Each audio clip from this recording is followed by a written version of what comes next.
Hello everybody, welcome to our cupcake stand how-to video.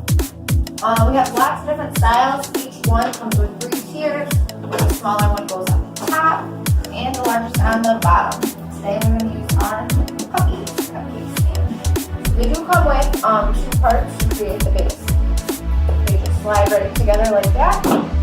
Take the largest piece, slide it from top to bottom.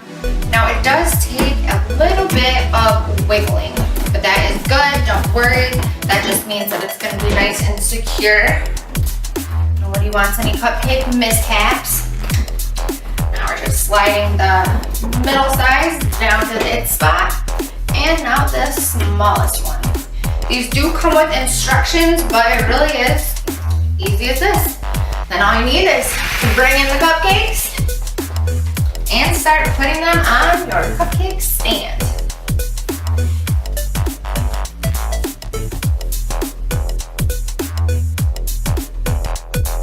Each of our cupcake stands holds between 12 and 24 cupcakes. It just depends on the size of the cupcake. The ones we have today are your average bakery size cupcakes.